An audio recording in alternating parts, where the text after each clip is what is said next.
Alors, on va faire une vidéo un peu particulière cette fois-ci. C'est une vidéo à destination des nouveaux bénévoles qui s'appelle donc les 5 erreurs à ne pas faire quand on débute en Alpha FLE. Voilà, les 5 erreurs qu'on a tous plus ou moins fait la première année. Donc, on espère que grâce à cette vidéo, vous allez gagner un peu de temps. La première chose à ne pas faire, c'est enseigner le français comme une langue maternelle et pas comme une langue étrangère. Alors quand on commence, on prend des manuels de CP ou le Becherel parce que nous, quand on a appris le français, on était enfant ou adolescent. Eh bien, ça ne va pas.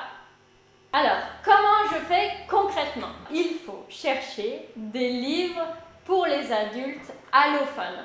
Donc, il y a des rayons dans les bibliothèques, dans les grandes librairies, où vous pourrez trouver des livres adaptés aux adultes qui pourront leur servir dans la vie quotidienne et pas apprendre à dire brouette et perroquet avec des adultes. Deuxième chose à ne pas faire, c'est penser qu'apprendre une langue, c'est apprendre des mots. Donc typiquement, je commence et puis je fais le premier cours, le nez, la bouche, les yeux, les oreilles, les cheveux. Eh bien ça ne va pas. Voilà, pensez que une langue, c'est des mots les uns après les autres, alors que, comme dit John Austin, dire c'est faire, en fait, c'est des actes de parole les uns après les autres. Alors, comment je fais concrètement? Penser un cours, c'est penser une série de situations et se dire qu'est-ce que moi, français, je dis dans ce cas-là. On peut imaginer, comme exemple, boire un café chez des amis, commander une pizza, à s'inscrire à la bibliothèque. Et à partir de ça, pour l'oral, on va créer un dialogue assez simple mais réaliste. Et à partir de ça, on va faire découler le cours de ce dialogue. Et pour l'écrit, je vais me demander de quel document, quel est l'écrit que je rencontre dans ces situations. Et je tomberai sur quelques idées qu'on pourrait travailler en cours, faire un texto à un ami, faire le menu d'une pizzeria, des formulaires d'inscription de la bibliothèque, les horaires de la bibliothèque. Et à partir de ces documents-là, je vais dérouler mon cours aussi pour faire de la compréhension écrite. Donc bien sûr, je me poserai rapidement la question de quelle situation les apprenants ont besoin. Est-ce qu'ils commandent des pizzas? Je ne sais pas. Est-ce qu'ils ont des amis? Bon, j'espère. Ou est-ce qu'ils vont à la bibliothèque? Peut-être leur donner envie avec la classe d'y aller. La troisième, c'est construire son cours à partir d'objectifs linguistiques et non à partir d'objectifs pragmatiques. Ça arrive quand on a un peu plus de bouteilles, on est parti à la librairie ou à la bibliothèque, on a trouvé un livre de grammaire et puis on déroule le cours en objectifs linguistiques. Le premier, les verbes du premier compo présent, deuxième, les métiers, troisième, les adjectifs. Eh bien ça ne va pas. Alors, comment je fais concrètement? Eh bien, ce ne sont pas les objectifs linguistiques, tels que la grammaire, la phonétique et le vocabulaire, qui vont construire ma progression. La colonne vertébrale du cours, ce sera des objectifs pragmatiques.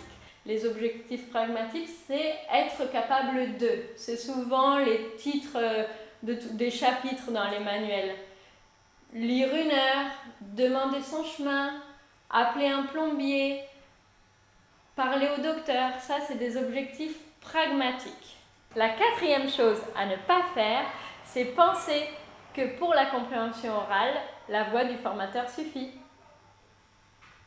Bien sûr, les apprenants progressent avec les consignes, avec les petites discussions informelles, mais ça ne suffit pas. Alors comment on fait concrètement? On a besoin de matériel enregistré. La compréhension orale, c'est une discipline à part entière. Et pour cela, il faut que les textes soient enregistrés, qu'on fasse des pauses, qu'on fasse play, qu'on revienne en arrière, en avant, pour pouvoir faire cette enquête qu'est la compréhension orale et pour travailler sur tous les petits dialogues qu'on a créés comme on en a parlé avant. Et enfin, la 5e, c'est faire un cours sans production orale. Alors en fait, on a été habitué dans nos cours de langue à 30-40 de beaucoup apprendre par l'écrit. Eh bien, ça ne va pas. Dans un cours, il faut parler. Il faut que les apprenants parlent. Comment on fait concrètement? C'est le plus difficile pour un prof de FLE, de trouver comment il peut faire parler ses apprenants. Il y a des petites techniques que je peux partager, puis je vous inviterai à vous, dans les commentaires, partager vos techniques. Premièrement, créer des espaces informels, à la pause, au début du cours, boire un café, des espaces où le formateur se tait pour espérer que les apprenants parlent d'eux-mêmes. Ça ne marche pas à tous les coups. Deuxième, leur poser une question à chacun. Vous faites du sport, une question banale, hein, qu'est-ce que vous avez fait hier? Vous regardez des films français, vous regardez des films indiens, des choses comme ça. Troisième, lancer des petits débats sur des sujets qui font parler beaucoup, par exemple le vaccin, le football, les fêtes de fin d'année, Noël ou le Ramadan. Des choses où ils exprimeront, ils ont un besoin de s'exprimer ou une envie de débattre. Et puis le 4e, c'est les jeux de rôle. Et ça, vous savez bien faire, mais voilà, toujours penser à comment je vais faire parler mes apprenants. Et puis s'ils n'ont pas parlé de la séance, on va faire un petit jeu de rôle parce que comme ça on sera sûr d'entendre leur voix. Vous aussi, partagez-nous vos techniques pour faire parler les apprenants. Et puis vous pouvez liker, vous abonner et puis regarder les autres vidéos de la chaîne.